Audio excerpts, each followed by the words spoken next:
everyone. Welcome to another episode of I Feel the Podcast.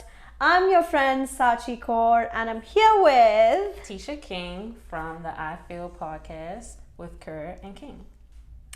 All right. So, if you did not listen to our last episode, go check it out because this topic, of course, it's not completely an extension from the last one, but there's an incredible quote that we shared in the last episode, which was, if we don't love ourselves enough, we cannot love other people.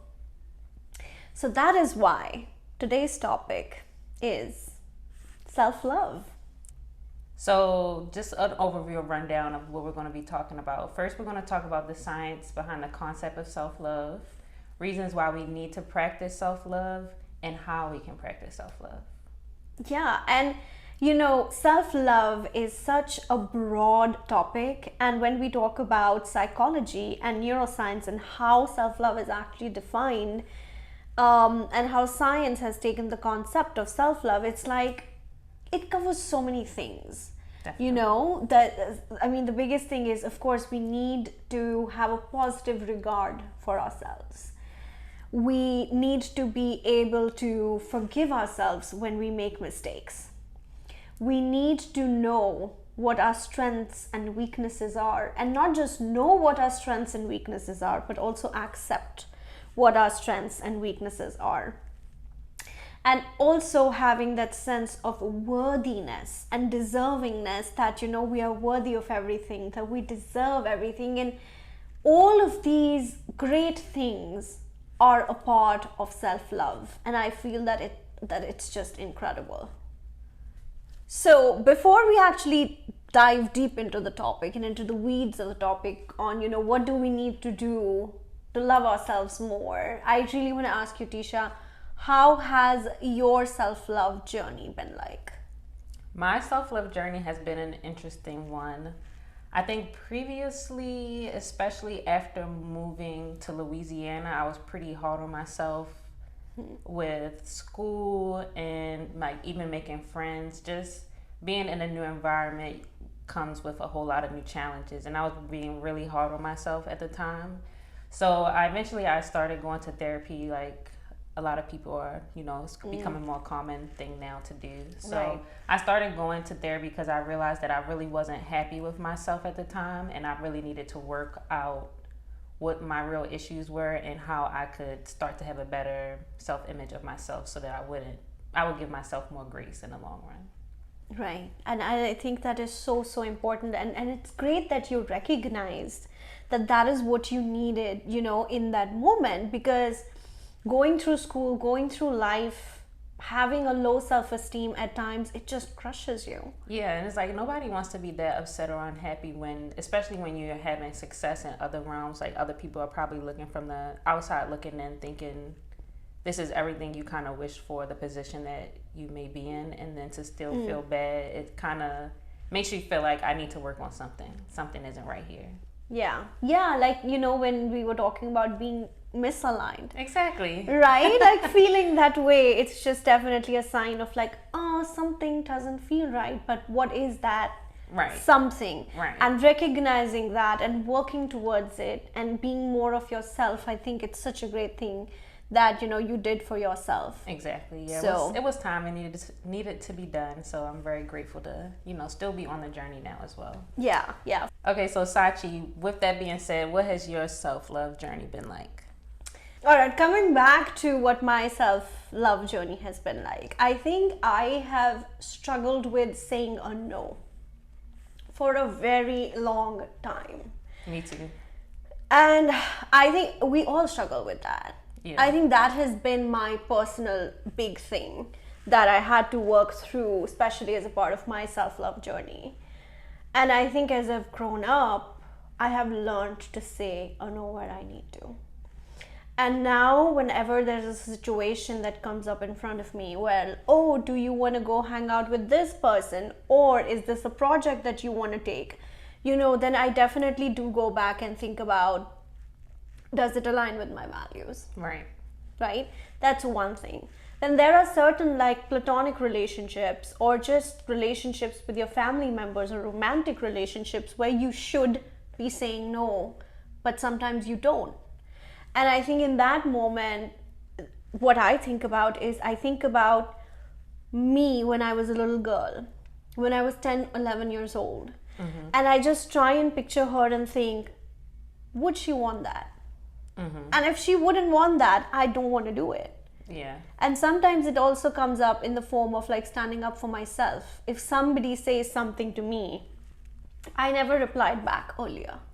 I just didn't. You just kind of accepted it and... I did. I just like took it. I heard it from one ear and I just took it out from the other, which is what we are taught when we are children. At least that's what I was taught when I was a child. But I think as I've grown up, I've learned to say more, and just stand up if there's something doesn't kind of correlate with who I am. Yeah, especially moving, like you've moved so far away and you're your own advocate at this point. You have to, that's something you have to learn and develop, because if you don't, then people will be walking all over you. Exactly.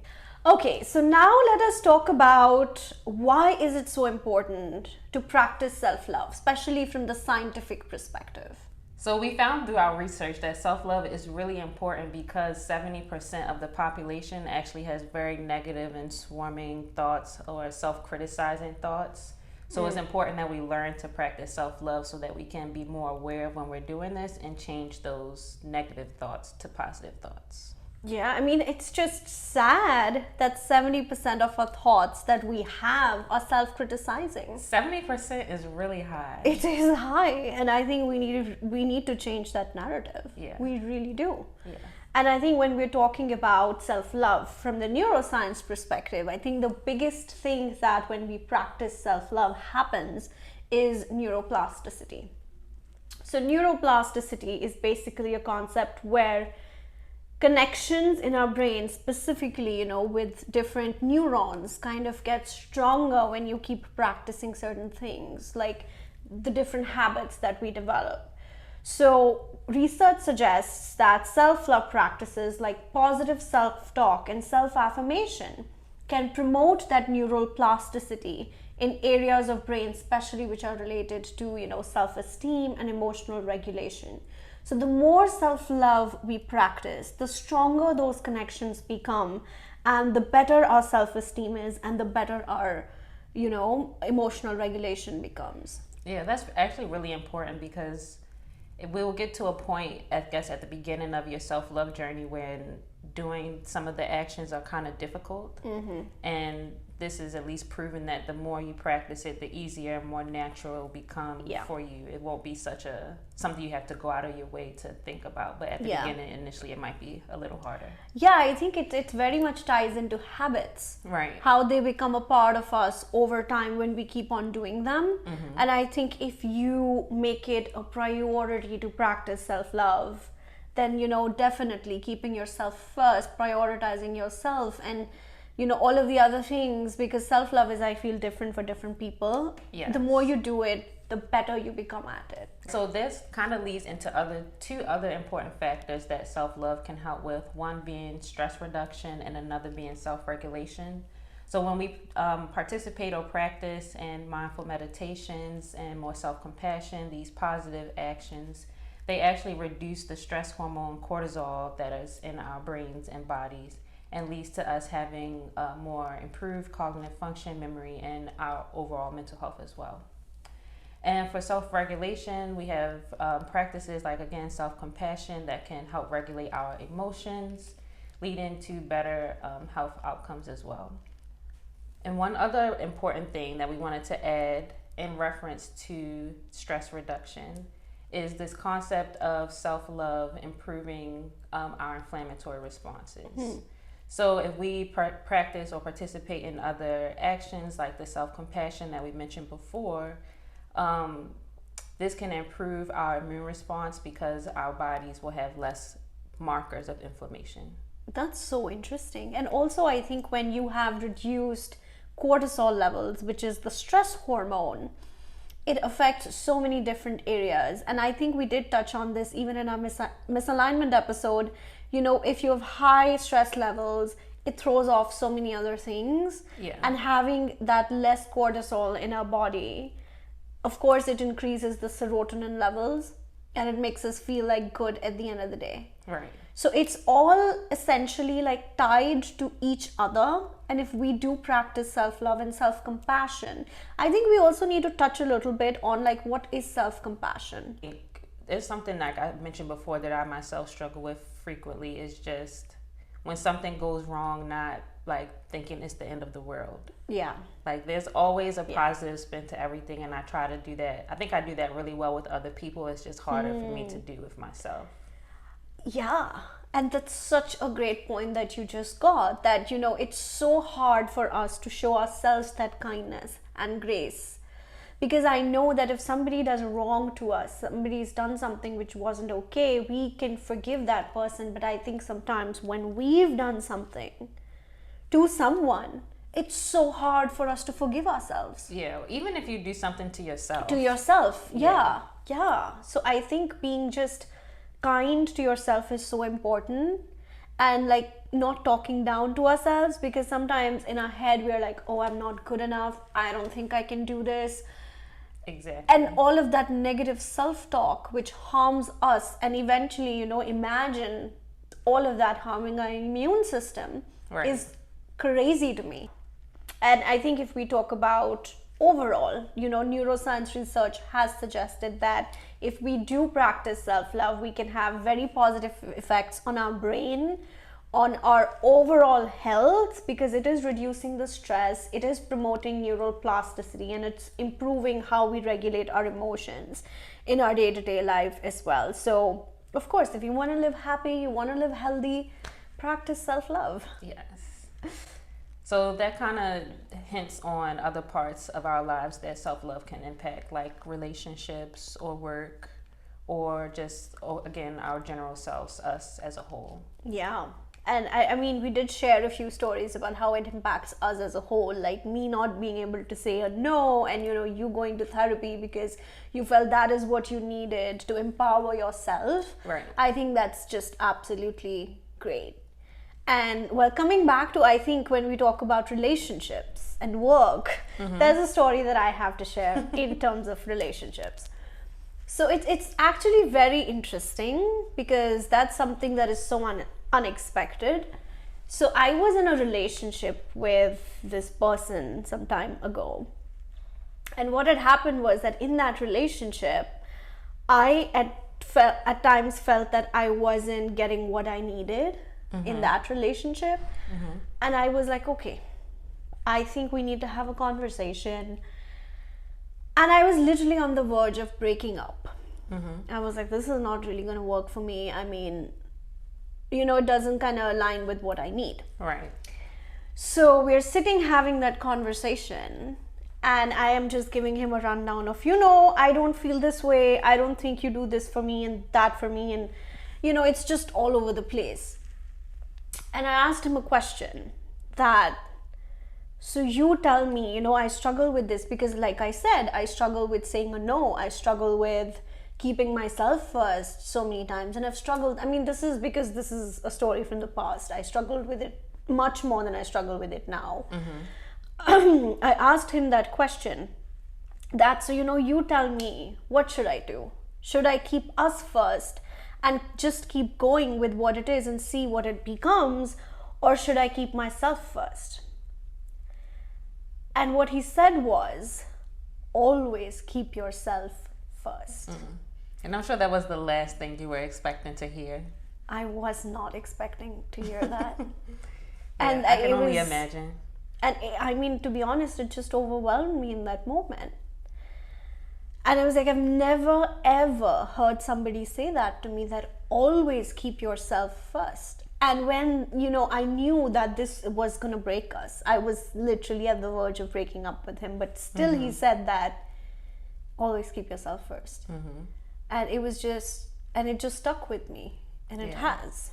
Yeah, definitely in a relationship, I think you would more likely to hear someone say like, no, like we can work this out, like let's try, not expecting to hear someone say the opposite. Exactly.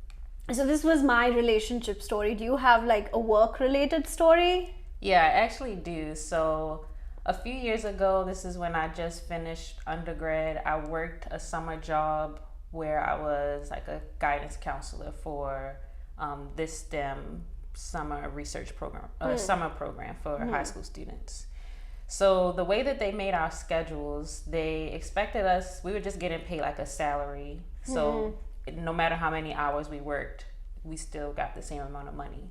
Oh, but they were working that's us. cool though. it was kind of good. It was the issue in that they were working us too many hours. Like say you're working 50 hours a week and you're only getting the pay for 40. Because I was thinking, well, you're only working 20 hours, but you're still getting paid for 40. It was a full-time thing. Like we were. Oh, I see. I was working like 12-hour chunks a day. So we were working way over 40 hours and not getting the money that we deserved. So all of the other guidance counselors seemed to be okay with it because they had either been a part of the program previously or they had worked as a guidance counselor like consecutive summers. So they were just used to it like this. They were just had the idea of this is just how it is. Yeah. But me, on the other hand, once I realized that I was not okay with it at all, so I initially went to go talk to my bosses about it, and they weren't really budging at first, but I kind of had to put my foot down and say, like, listen, either y'all have to fix everybody's hours or I'm leaving. And if I left, the summer had already started, it would have been an inconvenience for them because they would be one counselor short, and like I said, these were long hours, like 12-hour chunks, and everybody else would have to take more work if that happened. Exactly. So they eventually they changed it so everybody had the proper amount of hours, and it's crazy because they did it like it's not that they couldn't have done it to begin with, they just weren't, and I don't want to say they were taking advantage, but I mean they just weren't treating us. They weren't treating us, I felt like we should have been being treated. Exactly. So, Look at you and advocate for equality and pay us for the work we do. Yeah, and also like out of that, I think because of how my relationship started with the people at that summer program, I'm still in contact with them now and still have like a really good relationship with them. Yeah. So it definitely benefited in the long run. It was a little awkward at the beginning, like you kind of was saying, having to speak up for yourself and be your best advocate, but I just felt that it was something that had to be done. Like I couldn't keep working all those hours and not getting paid for it. It's just the common decency. Right. And I'm so proud of you for that. Oh, it's so amazing that you did that, because I know a lot of us would be like, that's how it's been, and right, exactly. it's but okay. That doesn't mean that's how it has to continue. No. And I think like you said that now you have good relationships with those people, because if that didn't happen and you left, it would have left like a sour taste in your mouth, and you wouldn't have that relationship with those people. Right. So I think when you stand up for yourself, it also helps you build that positive relationship with others, because I think when you're standing up for yourself and the other person doesn't respect that, then definitely that person shouldn't be in your life. Yeah. And I think when people do it, when you do stand up for yourself, people have a higher level of respect for you as well. Yeah. Because you're teaching people how you want to be treated. Exactly. So. That is amazing. Yeah. So let's practice more self-love and more standing up for ourselves. Okay, so now it's time for another segment that we've just added, where we will share stories with all of you from either Reddit or Quora, or some interesting stories that we have read. So let's get started with those stories. Yes. We have 2 stories today. They're very short stories, so keep listening. Okay, so the story starts like this. Send nudes, the text reads. I'm not comfortable, she replied. So you don't trust me? Asked the love of her life. That is not the case. I'm not comfortable with sexting and pictures. I love you, I just need some time. You've taken your time. Send nudes or find someone with an equally non-existing libido as yours. The ultimatum was received. She shifted in her seat and closed her eyes. considered the deal and decided to reply, switched on her front camera, and took a shot. Her boyfriend received the image and downloaded instantly. A naked middle finger he saw. Fuck off, the caption read, and within minutes he could no longer send her text messages. That day, she chose the most important love of all, self-love. She fell for herself and decided she deserved nothing but love. What an incredible story. That definitely had a twist I was not expecting. Yeah, and I think this story actually tells us where if we are uncomfortable, even especially, with saying no, that I have struggled with. So this story actually resonated with me in certain ways where you're like, if you're not okay with it, just freaking say a no. Yeah, you have to put your foot down and stand up for yourself at some point, and that's definitely what she did in this. Yeah. Blocked him and everything. So bravo to her. And if any one of you is struggling with that, take some inspiration from the story and do what actually feels right to you. So we have another short story, and it starts off like this. One time, I decided to treat myself to a fancy dinner at a restaurant. When I arrived, the hostess asked if I was waiting for someone. I replied, no, just me, myself, and I. The hostess gave me a funny look, but I didn't care. I enjoyed my meal alone and left feeling happy and satisfied. Oh, that's cute. That's really cute. That is cute. Have you taken yourself out to eat before, Sachi? Oh, yeah. Well, I go on dates with myself all the time because one, I love to have like a nice coffee date with myself. So I'll just go at a coffee shop, get some great coffee, work there for a little bit. So that's something that I absolutely love to do. Same. And I think it has happened in a restaurant, where I was so hungry after running some errands where I was like, oh, let me just go grab a great plate of food. So I went at the restaurant and yeah, the waitresses do look at you in a weird way when you're just sitting by yourself. But I think that's a great way to practice self-love, going with yourself on a date. I've done the same thing with the coffee shops, definitely. I love going to coffee shops and just doing work. And I've gone out to eat by myself before as well, but I usually will sit at the bar.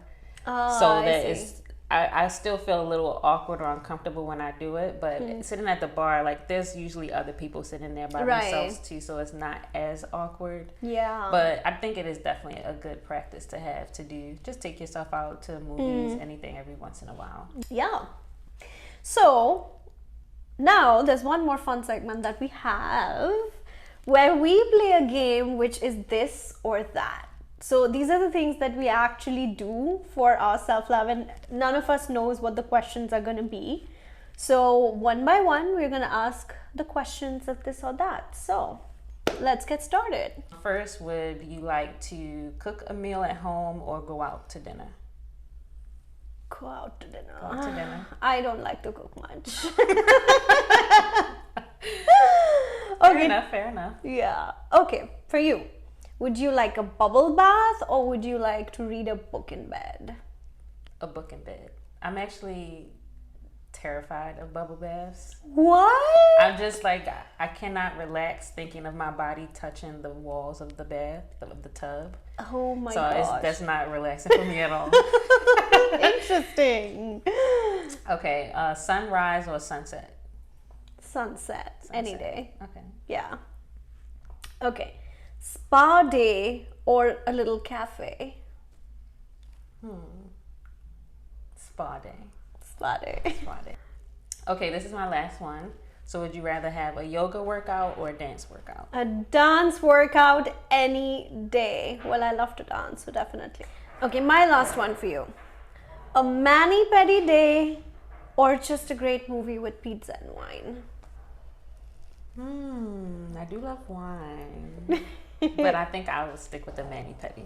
Okay, awesome. So you do like to pamper yourself. Yes, I do. Spa day and mani-pedi. Yes. I've been trying to get back to the spa for months now. But I'll make it eventually. Yeah.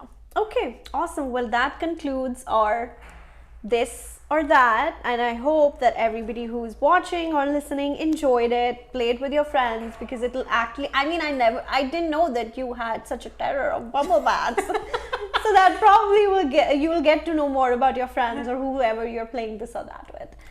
Yeah, and also you can leave in the comments your reaction to our this or that. Which one do you prefer? So if you're looking to do the next thing as a part of your self-love journey or self-love routine, have a nice bubble bath. I hope like you don't have this terror of bubble bath like Tisha does. But have a nice bubble bath. Go take yourself out on a date. And I think the biggest one, which we all need to practice every single day, standing up for ourselves. Yes. Because nobody will stand up for you the way you will. So the last thing that we want to leave off with, another little segment that we're adding to the podcast, is our quote or gem of the week, something that we want to leave with you guys knowing. So for this week, it is, no one is going to love you exactly like you imagine. No one is going to applaud for your small achievements, be it waking up early, taking a cold shower, replacing an old story with a new one. No one is ever going to read your mind and take every star from the sky at the perfect time and hand it to you. That is why you have to love yourself enough so that any other love just adds up more cherries to the cake that you have already iced. That is so nice. It is a nice little thing to leave you off with. Yeah, so that is the food for thought for this episode, and please share in the comment section on what you loved about this episode. What is it that you do for self-love? We would love to hear everything from you. Yes. Don't forget to like, share, subscribe, comment, everything. We appreciate all of the support that we've got thus far, and we want to continue and keep this going. Yeah, thank you so much for listening, and this is the end of our episode. So we'll see you next week. Bye.